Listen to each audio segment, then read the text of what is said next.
All of you. You think there's people just gonna drop loot on you? Loot they could use? Well, there ain't people like that. There's just the Bad Guys Cargo Crate from Loot Crate in partnership with Quantum Mechanics. Hey folks, I'm Brendan, and you're watching the Overqualified Henchman. The second cargo crate showed up a couple of days earlier than I was expecting, so I juggled around my release schedule to make room for it. Because I love you. This crate is themed around the hero of Canton, the man they call Jayne. Let's be bad guys. Okay, so I have the AC turned off so there won't be any buzz, and under these lights this is way too warm. You can check out my review of the first Firefly Cargo Crate to get the full rundown, but the short version is that's a specialty subscription offered by Loot Crate. The crates are individually a little more expensive than the regular subscription, but they only come every other month. Each crate centers around a character from the show, and this time it's Jayne's turn. In place of the regular Loot Crate zine is the second issue of The Signal. This issue has an interview with Shauna Triptych, one of the costume designers from the show, and a recipe for mother's milk. Honestly, this recipe sounds a lot tastier than what's described on the show, which is probably for the best. Speaking of beverages, the first item in the crate we'll be looking at is this stainless steel hip flask. This will hold 6 ounces, and it's emblazoned with the logo for Thrilling Heroics Rum, just like Mama Cobb used to make. This is actually really nice, although the hinge there does make me a little nervous. I'm not sure how well that's going to hold up over time. Next, you may have already noticed the Dead Fish t-shirt that I'm wearing. Jayne wore a bunch of really interesting shirts over the course of the show, and while the Blue Sun logo gets most of the love,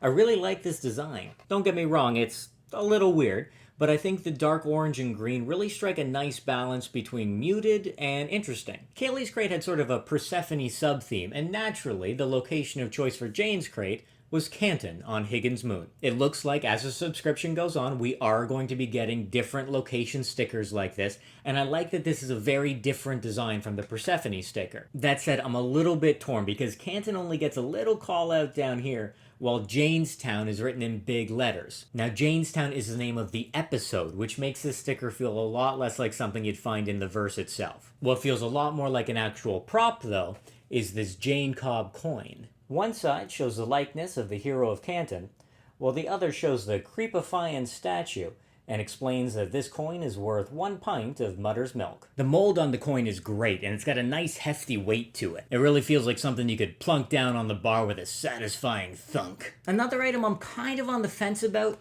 is this Cortex Wanted poster. On one hand, it looks really sharp. It was designed by Jeffrey Mandel, one of the graphic artists on Serenity. This section over here reminds me a lot of an RPG character sheet, but I think it's neat that they include a retinal scan along with the fingerprints. On the other hand, this came folded in half, which is why you can see that crease.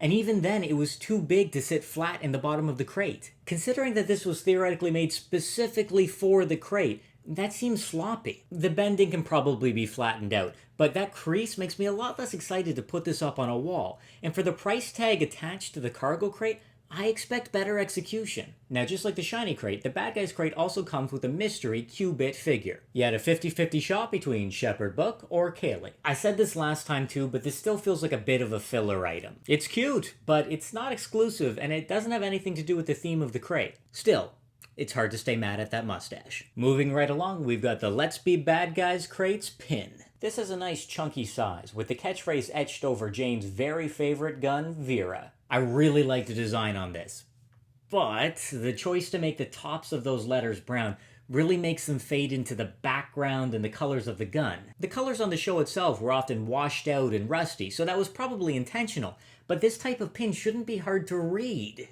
Okay, one more item in the crate, and this is the big draw. Jayne's Little Damn Heroes Mini Master. This has everything you'd expect it to. The hat, the gun, the stance. One big question is how the Mini Masters are going to look together, and so far, I think pretty good. Part of me feels like the sculpt on Jayne's is a little less cartoony than Kaylee's, but that might just be because of the softer lines of her face. As a standalone piece or part of the collection, the Mini Master is definitely the big win for the crate. Overall, I wasn't quite as impressed with the Bad Guys crate as with the shiny crate. The Mini Master and the t-shirt are both great, but a lot of the items are sort of qualified successes, and it didn't have anything like that Kaylee teddy bear to push it way over the top. I wouldn't say I'm disappointed, but my expectations for the cargo crate are definitely higher than they would be for the normal and normally priced Loot Crate. In 2 months' time, we'll see the Big Damn Heroes crate focusing on Zoe, so we'll see if it can get me back on board entirely. In the meantime, drop me a comment down below letting me know what you thought of the crate, and remember to like, subscribe, and share. Until next time,